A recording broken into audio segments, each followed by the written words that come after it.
What's good? It is Kyle Henderson, Bama Football on YouTube. I appreciate you guys. Could I please get a roll tide? Or if you just want to say roll tide. Inside the comment box, I appreciate you guys. Welcome to today's show. It is August 13th. We are 17 days away from Alabama taking on Florida State. Man, we are getting closer every single day. Feels good. I got a great show lined up for you. I appreciate you guys jumping inside the comment box and letting me know where you guys are literally watching from, right? All the area codes, all the continued support, I appreciate it. Yeah. 17 days, man, it is coming. I was looking at the calendar. You know, next week, we'll get into next week. You know, we got the scrimmage, which we'll chew on Saturday, right? Kane Womack later today. Then we got the scrimmage. Maybe some questions might be answered, whatever. And then next week, we, you know, kind of put the final pieces together. And then it's like that week before, man, it's like the official press conferences from Ryan Grubb, from Kane Womack, from Coach Kalen DeBoer, right? And we get back to our normal, like, Monday through Saturday schedule. Man, it's coming. So it's right around the corner. But do you see what I did here? Ty Simpson and Ryan Williams. Does anybody? Come on, you guys see it, right? And today will be a call-in show, by the way. So when I put the call line number on the screen, hit me up. Do you see what I did here? 15-2. Come on. I saw it yesterday. I don't know if they put this photo up by design because the photo would be like, right? 15-2, 17. All right, let me say good morning to my peeps real quick. All right, Max Tooney, what's up, man? Good to see you. Comments are on this other side because we'll have the call-in line number. Mark Paul says the ceiling of this team national title. Alyssa, what's up? Good to see you. Max Tooney, good to see you. Bama built bullies. Oh my goodness, I love that. Chad Kennedy, what's up, man? I see you. Jeffrey, what's up, man? Hope you're off to a good Wednesday. Patrick Spencer, what's up? Mindy's ready for the football season. Did you see there's talks of like college football red zone? I wouldn't be mad about that. It would just it would be tougher to do than I think people think, depending on the kind of the games, right? Let's see. Max is here. Robert Bradley Jr., Kalen Childress, of course. Sean the Explorer, Anita, what's up? Kalen DeBoer, Blissful Love, what's up, Blissful? Good morning to you. Martin Glover. Jarvis is saying 2 touchdowns and a field goal away from laying it down on Florida State. Trevor Spalding, what's up, man? Hey, James Pierce, man, good to see you. Jamarcus, good morning, 205. What's up, what's up? Ruben Poole, man, what's up? Kyle, recognize Kyle. We got a lot of Kyles on here. All right. Okay. So my question for today. Oh. Before I get to my question of the day, did you see this photo yesterday? Okay. So we got a lot going on here. All right. Okay. So right here, well, if we start from the far left, right, you see Marshall Pritchard back here. But he's kind of out of the frame. But my goodness, look at Jam Miller. Look at this dude. And look, he's a little bit forward in the frame, so he's going to even look that much bigger. But, I mean, this isn't photoshopped. I mean, it is what it is. Like, this is your running back. And it's kind of nice, to be honest, because this is probably one of the bigger running backs we've had in a minute, right? 220 pounds. You guys know who this is. Does anybody know who this is right here? I always see him at the grocery store every once in a while. Does anybody know who this is? You better know who that is. Legends, right? So you got Ingram and then one of the OGs, Burton Burns. he was really the OG he is the OG in terms of like the running backs that, you know, were coached up here.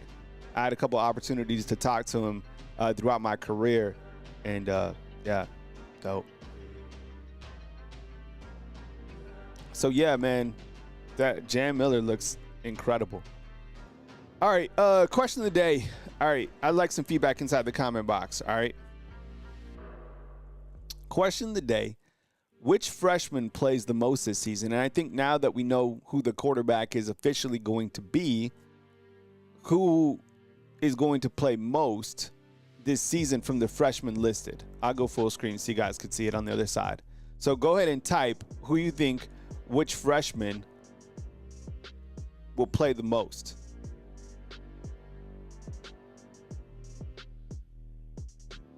You got Dejon Lee. You got Lazier Brooks, Keelan Russell. I still listed him, right? Jackson Lloyd, Marshall Pritchett. I guess I could have put Caleb Edwards, too, as a tight end. I think the easy answer is probably Mustard, right? I mean, it makes the most sense. I mean, and I was thinking about it. Look, freshmen are always going to play here. I don't know if you have an instant starter. That's not a bad thing. That just tells you how far along Alabama is under Coach Kalen Bohr in year 2. I just, you know, you're looking at Dejon Lee over here on the left. I think, you know, it makes the most sense because of not necessarily the lack of depth. I just think where he's at behind maybe, you know, Xavier Brown, Damani Jackson, wherever they want to put him, right? I just put my email inside the comment box. If you're interested to become a sponsor, that'd be amazing. So I don't know, something I was thinking about. And look, not to diminish any of the reps that the guys get. Lazier Brooks, we know that, you know, he's dealing with something small right now. I'm kind of curious to see when he'll be back at 100%. I haven't really heard an update on Lazier Brooks. I think it was something, you know, he was seen in a boot. It doesn't seem like it's going to be a long-term thing according to Coach Kalen DeBoer. I think when you look at Keelan Russell, you know, there's only 3 quarterbacks in the room. You know he's going to get opportunities this year 100%. It's not like they named Ty the starter for the entire season. It's not like Alabama's not going to have games where they get up on some opponents and there's not going to be opportunities. They have to get him reps. So you know what? I would say it's probably Dejon Lee, probably Keelan Russell, maybe Lazier Brooks, if I go like 1, 2, 3. Right? Justin Hill, I could have added him to the board too. Really good addition. I only put, I think, 2 players from the defense. Jackson Lloyd is another player I put kind of for the tackle position, right? I don't know. I started thinking about it. They're going to play. Oh, Lazier is back yesterday? All right, good detail. But just considering like where the wide receivers are, right? There's so many guys, like getting these guys on the field. Man, that wide receiver room is so deep. It's incredible because you had so many guys transfer out too. We don't even remember those guys. And I put Abdul Sanders over here too. I mean, the 3 freshmen at the linebacker position, man, I am so excited about those guys, right? Daryl Duke Johnson, Luke Metz, Abdul Sanders. I heard Luke Metz looked pretty good at this scrimmage, this first scrimmage, right? I don't know. Guys are gonna play. I can't wait to see it, man. I low key, this guy's like on my sleeper watch, Marshall Pritchett. But I've also heard good things about Caleb Edwards, right? Who's like 265 pounds. It's crazy. I know. Wade's World puts out. He's like, you don't miss Kendrick Law, Prentice, Henderson. There was another one, right? Jaron Hamilton. He left too. I don't even know where those guys, and look, not to diminish those guys' talents, but like those guys, I don't even know if those guys will play this year. That's how good the wide receivers are. It's crazy. All right. When you call into the show today, these are the trending topics that we could certainly hit on. You know, anything Ty Simpson related is hot right now. The backup quarterback you want to talk about, Keelan Russell, Austin Mack, how those guys might get opportunities this year. I think Ryan Grubb and what he's kind of added to Alabama and how and kind of where he'll take Alabama as the OC, because I think he's probably the best thing that has come to Alabama in quite some time from the offensive coordinator perspective. The top 25 is out. Alabama's at the number 8 spot. We all actually liked where Alabama's at. I saw Josh Pate put out his poll, and I think he has Bama at 5. I don't know if I would put Alabama at 5. I kind of liked where they were at in the AP poll, but I didn't like the AP poll. Chad Kennedy talking about LaMarcus Fox. Remember, today at the end of the show, we will spin the pinwheel. Chad Kennedy, I did get your Cash App just a minute ago. Way to get in the raffle, Bama_YouTube, Cash App, Bama YouTube. We are spinning today for Alabama football jersey. So I have Ty right here, but if you win, you email me your shipping address, and I'll ask you which athlete that you want and the size, of course, and we'll get that out to you. All right, so we'll spin that on the back of the show. And of course, as always, our summer sponsor, Sonic, out in West Memphis, Arkansas, and Marion, Arkansas. And if you want to be a sponsor of the show for any of the segments, please email me at nmpreps@gmail.com. That's like my personal email that I've had for like 20 years. All right. So with that said, I'll go to the trending topics and I'll open up the call-in line. Remember, when you do call in, know that there's somebody behind you, not literally, but that probably wants to call in too. So just kind of be mindful of that. I will kind of push you along politely. But yeah, hit me up, 205-850-1994. That's the call-in line number.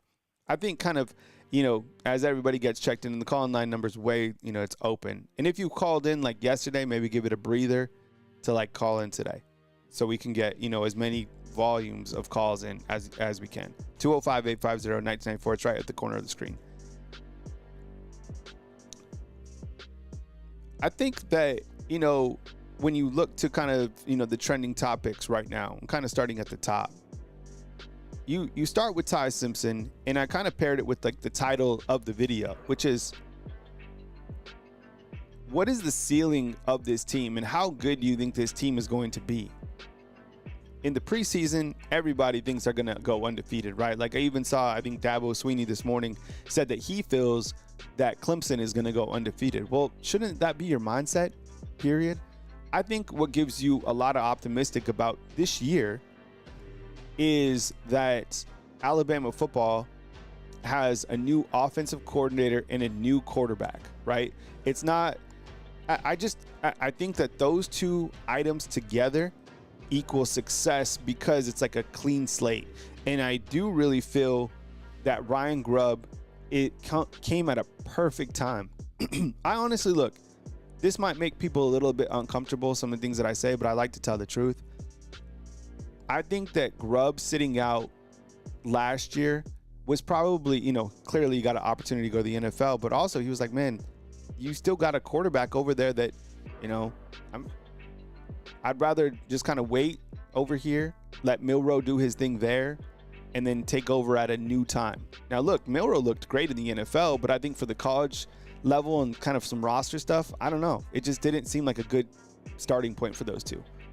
Just my take. So I think Grubb coming in, new quarterback, I think that's going to be positive overall just for the team. I think we can already see that.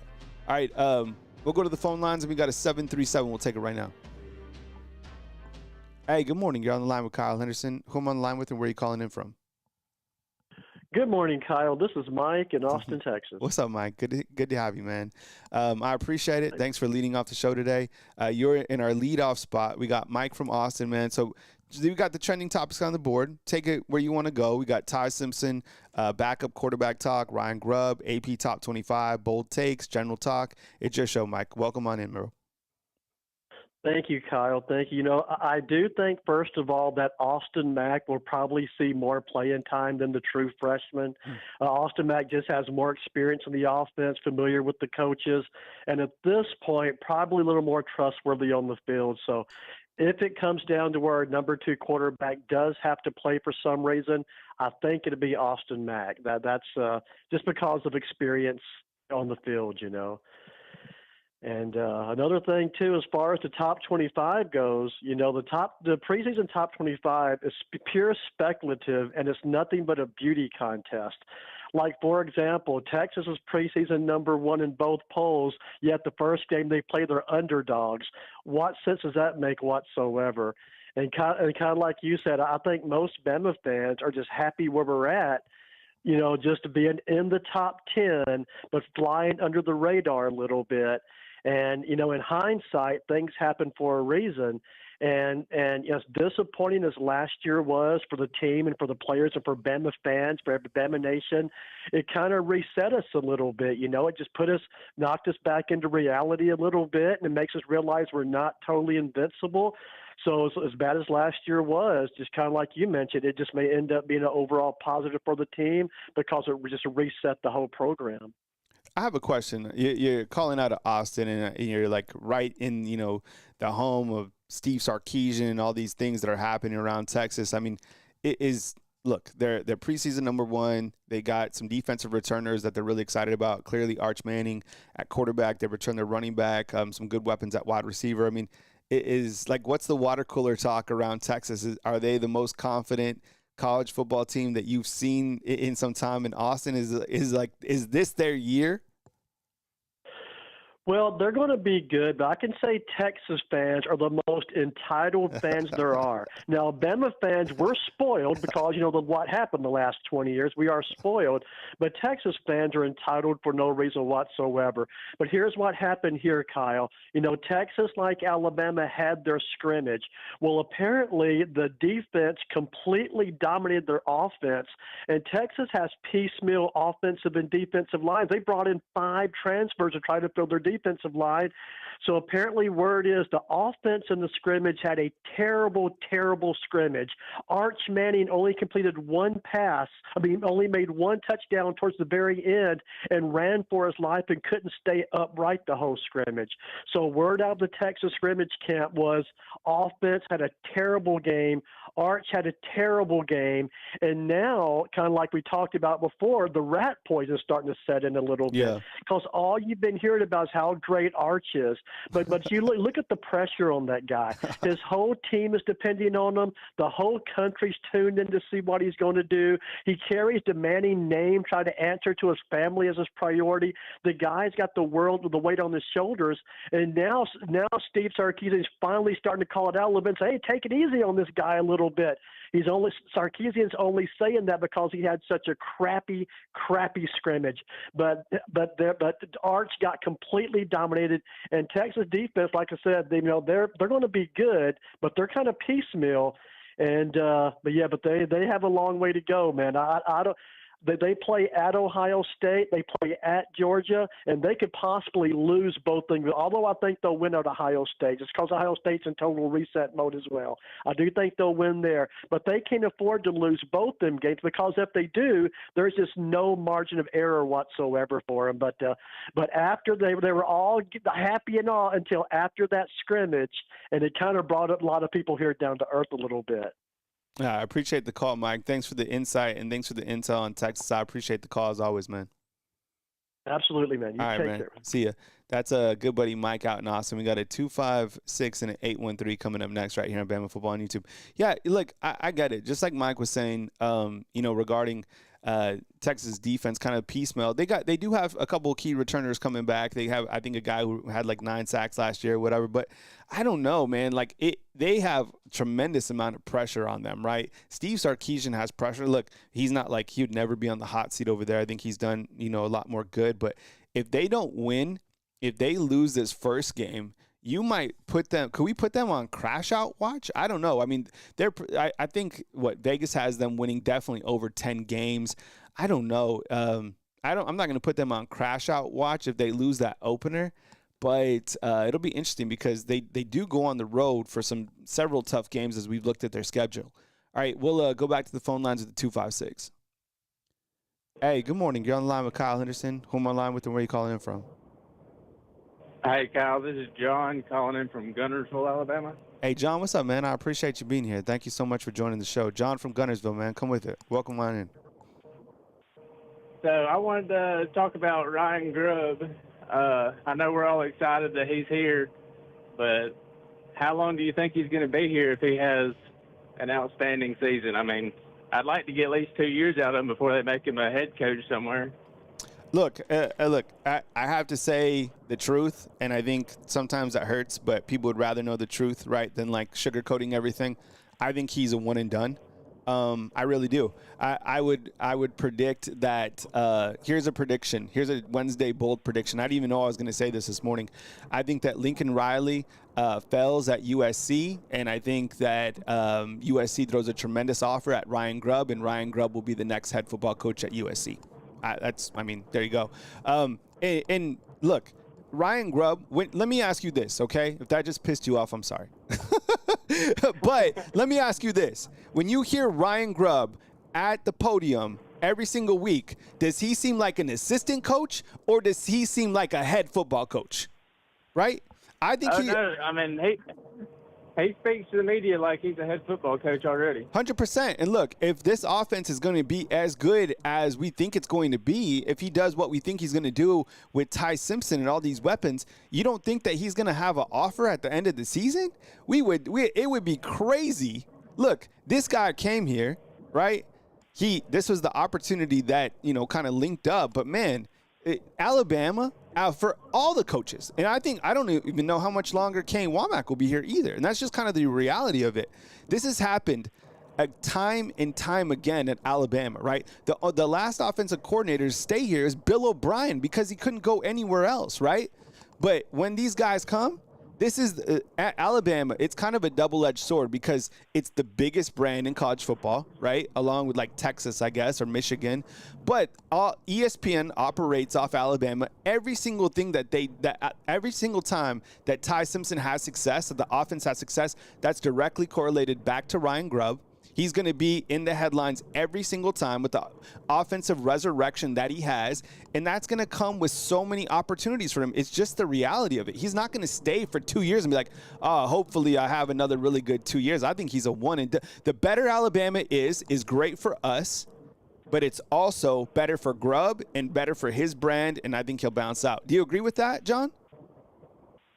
Yeah, I do, and I think it was Locked On Bama was saying they thought that he was getting an offer from Stanford, which I couldn't see him. I mean, I know they're going to pay him more for a head coach, but I just couldn't see him leaving the brand from Alabama to go to Stanford to be a head football coach. No, Stanford's not the place. Stanford's not the place. Look, I know Andrew Luck is the GM there. You're not going to do anything in Palo Alto. You're not. When's the last time Stanford did anything remotely interesting? They don't. And it's not. They won't be interesting this year at all. Right? A team, you're going to go to another program that can, that can recruit at a high level, that has the offensive weapons, that has a quarterback, richness of being there. I would say, look, the USC prediction, I'm not Kyle Nostradamus, but, I mean, that would be interesting. Brian, inside the comment box, just talking about David Booth donates $300 million to Kansas. I saw that. That $300 million, shoot, maybe we all go to Kansas. I don't know. But anyways, John, anything else from Guntersville? Yeah, I wanted to give you one of my bold predictions for this season. Somehow the university is going to get a hold of Kyle Henderson's highlight tapes and make him the starting wide receiver. Oh, man, I don't know if I could even be I think Chingram, their walk-on, I think he was better than me, man. I like his tape, but I appreciate it, man. By the way, I love Guntersville is beautiful. I've been talking about moving out to the country, getting some elbow room. I love Goose Pond, the golf course out there, Guntersville. Guntersville's beautiful. I really like it up there. So maybe you catch me sometime out in Guntersville. But I appreciate the call, John. Thanks for calling in, man. Yes, sir. Thank you. All right, man. Take it easy. Have you guys been to Guntersville? I'm serious. The Lake Guntersville, to me, that's like an ocean, okay? I went to Lake Guntersville. I've been up there, many different times. I cruised up to Mentone. I've been there last year. I played at Goose Pond. Man. Oh, I didn't know that about the traffic. It can't be any worse than, cruising on McFarland here in Tuscaloosa. But nevertheless, Guntersville is beautiful. I love the mountains and I don't know. It's so pretty. All right. I don't know. I didn't even think I was going to talk about Ryan Grubb in that fashion. Those are all compliments, clearly, right? To the brand, to Coach Kalen DeBoer, to Ryan Grubb. I mean, look, like this is going to be a sought-after name. There's no way he's going to be like, nah, I'm going to see, 2 years over here. No. I think it's a one and done. And Ryan inside the comment box is saying bass fishing is at its best. Yeah, you have a bass boat, hit me up, because I want to do this coming year. I wanted to do, and we have an 813 coming up, but after that, it's wide open, 205-850-9994. This coming spring, I wanted to do like a Kyle versus Kyle with the undefeated. And I'll cruise out to wherever you're at, and we'll do like some organic stuff. You want to go, bass fishing? Let's do it. You want to do some race cars? Let's do it. I think that would be pretty interesting, right? That'd be some good. I can link up. We could do like some videos. That would give us some good spring content. All right. Let's see. 813. Let's come with it. Hey, good morning. You're online with Kyle Henderson. Who am I online with, and where are you calling in from? What's going on, Kyle? It's Case from Tampa, Florida. Case, what's up, dog? I appreciate you, man. Thank you so much for being here on the show. Case, dude, you are such a great supporter of the show, man. So I just, I want to just say thank you. And there's a lot of you out there that continue to support the show on a daily basis. And I appreciate you guys. So I don't want to ever go on with life not knowing that you guys are appreciated by me personally. And so I appreciate you calling in, Case. What's on your mind, man? And welcome on to the show. Oh, man. Listen, you're the best in the business, Kyle. That's why we all support you and we come in daily. We appreciate your content and how much you sacrifice to give us the best content for Alabama. So we appreciate it, man. Yeah, no doubt, man. But the call. There's only been 2 calls, and they've been great. I think Texas is going to take a step back this year. I mean, it's not going to look like it because, what do they have? The easiest schedule in the SEC. Maybe Tennessee does. I don't know, but I just don't see them. I don't see Arch just breaking out the way that I think everyone in the world wants him to, but I just don't. I don't see it. I think it's probably going to be Alabama and Georgia in the SEC championship if we play to the ability that I think that this team can. And if we do, then it's going to be a situation like you said where if we don't go to the SEC championship or end up in the high in the playoffs, like semifinals, I think we may get Grubb back for another year because I think he made his intentions clear that he originally wanted to take over as head coach at Washington. And he didn't, and he saw, and it's no dig on Milroe. I love Milroe, and I think he's going to thrive at the Seahawks, ironically, where Grubb was. Yeah. But I don't think it was not a schematic fit for him. His offensive style was not built around Milroe, and he didn't want to take the sacrifice of his creativity offensively for Milroe in the locker room. And Ty fits it better. It's clear they came out, they announced him as the starter. I think he's going to do a really good job. Greg McElroy has come out and said, he attended the scrimmage. And he said that they looked better than he thought that they would be. And he was very impressed with Ty. And if there's one person's opinion I trust on quarterbacks is Greg McElroy. Yeah. So I don't know. I think that we've got some really tricky games. I do think the 9-3 season was good for us. Not only is it hard to take over for, a head coach job in general for a high program, let alone after Nick Saban. 9-3 is not a failure. It doesn't meet our standard because the standard is so high, but I really think we're going to do good this year. I think we have such a good roster, such a good blue chip ratio. Everything that lined up for Ohio State to even fumble a couple of games that they did, they still ended up winning the national championship with all the returners they had. So I think everything's stacking in our favor, including getting Ryan Grubb. So I have very high expectations for this team. I'm very excited to see what the season's going to hold. And I'm very excited to go to this FSU game and watch Tommy Castellanos get smacked. So I'll definitely have to give a call in after that. Yeah, that'll be fun to have our post-game call-in show once again after the season. And I think, you look at kind of where things are. You got to be optimistic. And I don't know if we're listening to our own stuff. I just think the more that I, kind of read about and listen to kind of the buy-in of this team and kind of where their focus is at, it's hard not to be excited about Alabama in 2025. And I think you look at, FanDuel has them at 9.5. these guys are definitely winning more than, 10 games, this season. That would be something of a letdown. And before he let you go, I think you're right. Like, the only way that Ryan Grubb does come back, in my opinion, is if kind of, things don't go the way that we foresee them to go this year. But I don't know, man. It would be really shocking to me with all the talent that they have, specifically on offense, if that this team doesn't, make a real strong run, as far as they can go. But I appreciate it, man. Thanks for calling in, Case. Yeah, the only way that he stays another year if we do good is if there's just no coaching carousel with a high enough program for there him you go. to take. Yeah. Because even if Kansas wanted to pay him a lot of money, I don't see him going to Kansas. He's trying to take over for Washington, USC, a marquee name. That's 100% agree. I mean, $300 million though, that does change optics, right? I mean, like, I'll be the coach.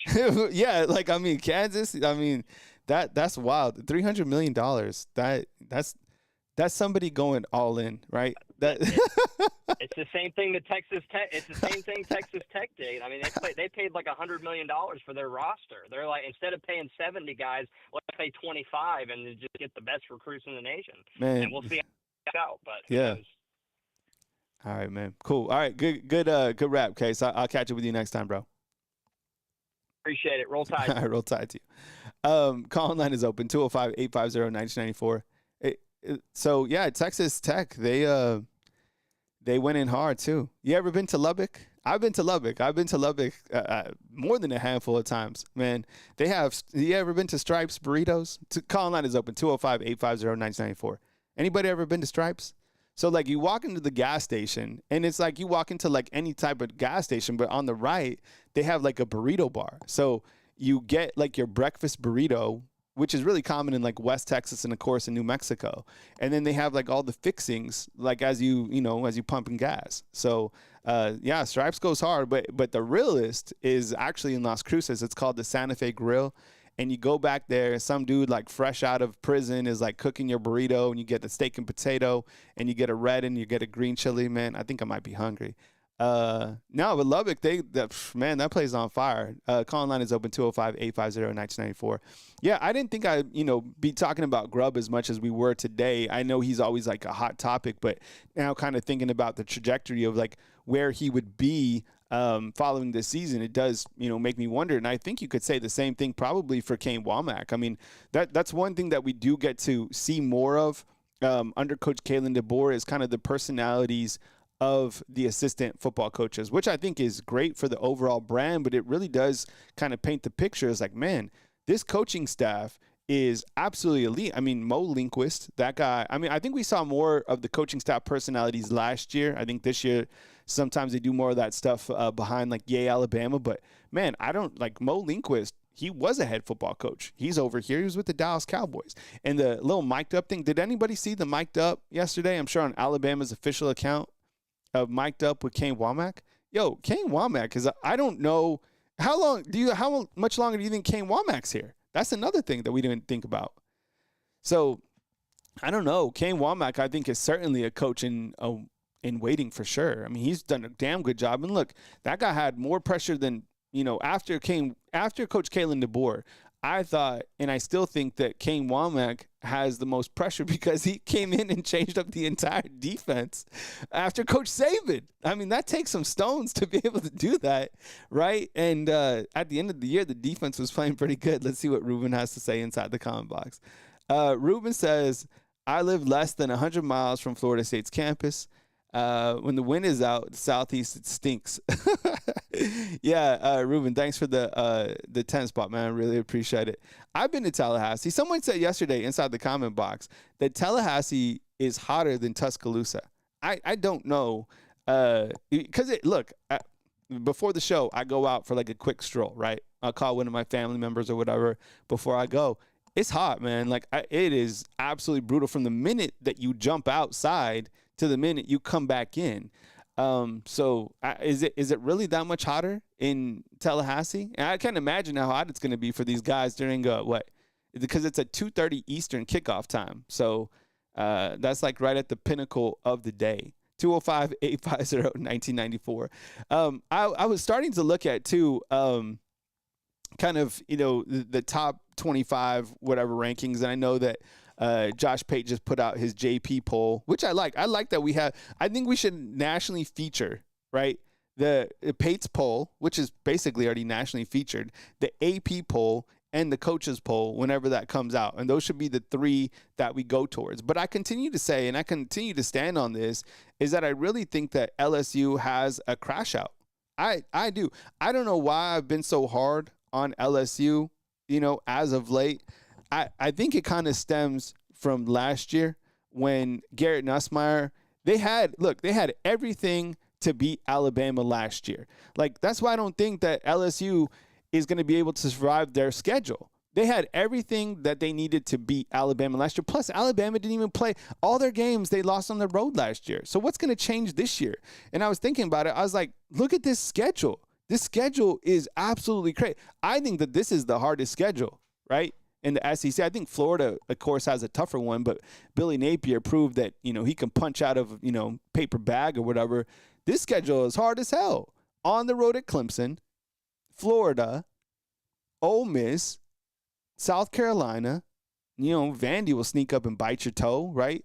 Texas A&M, at Bama, at Oklahoma on the back end. I would imagine that, John Mateer is probably, his name is cleared by then. So, and I think a lot has to do with kind of how I feel about LSU, the same way I feel about Penn State. Like, I don't necessarily buy those teams because of the headman up top. By the way, sidebar, is John Mateer, is he guilty or not guilty? Because you can look, if you've used Venmo, okay, if you've used Venmo before, you know that you could type in any particular thing on Venmo. So he said sports gambling. I mean, do you think he's really that, that he didn't see? Do you think he's that stupid to be able to post that? I don't know. He came out yesterday with a statement and said that, that none of that was true. I don't know. You guys think he's guilty or not guilty? Sound off inside the comment box. I don't know.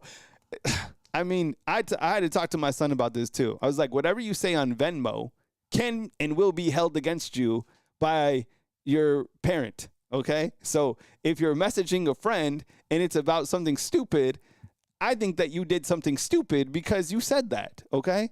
So he's not guilty. He did at Washington State. I think it's BS anyways. Yeah, Kalen chimes in. Still Bama says guilty, right?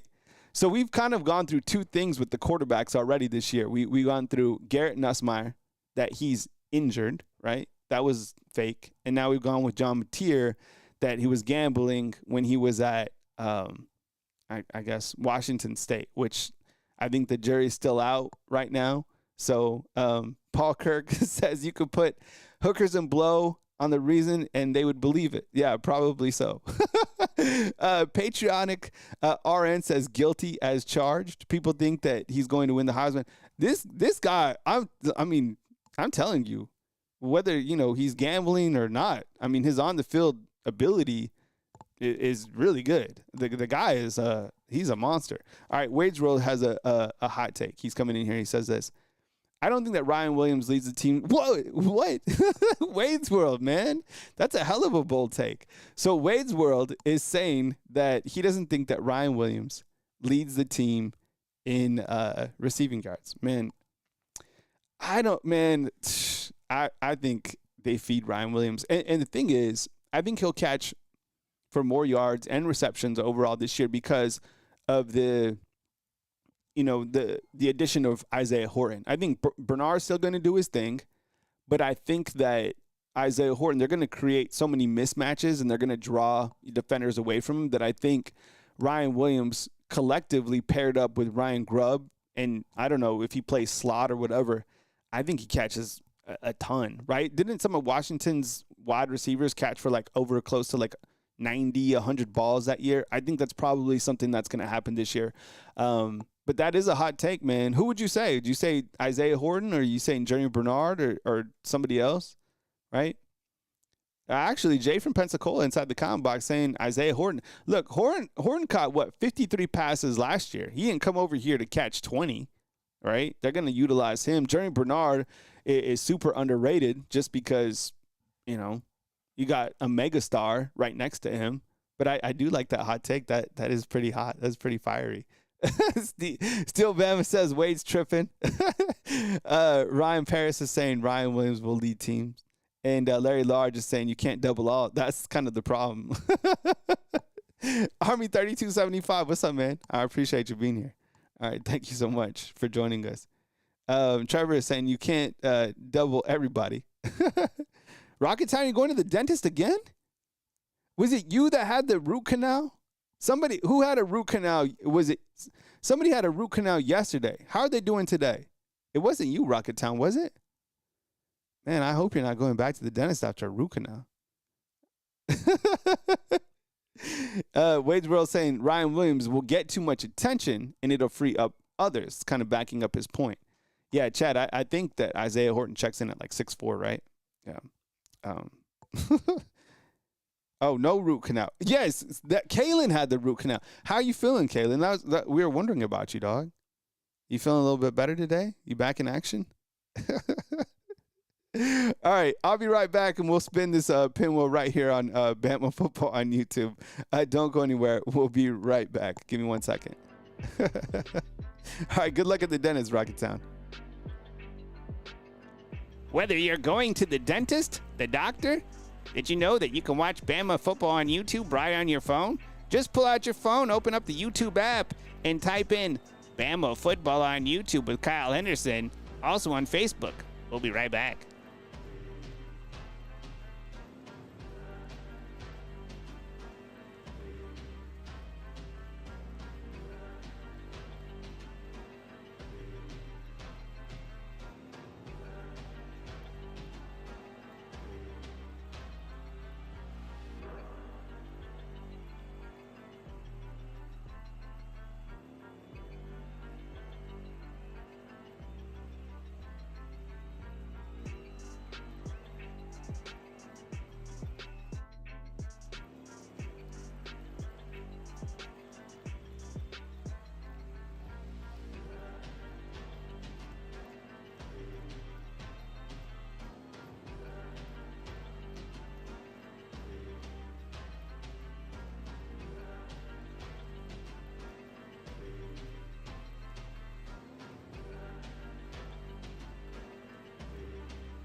That voice, huh?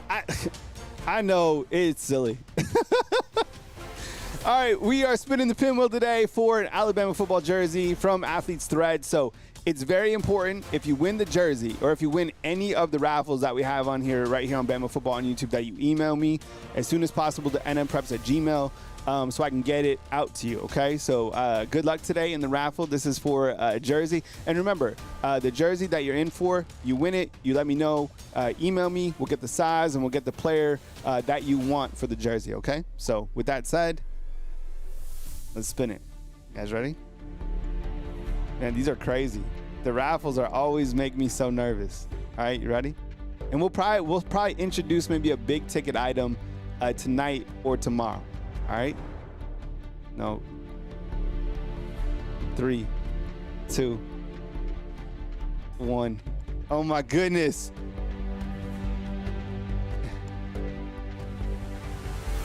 Michael Mayo, first time winner.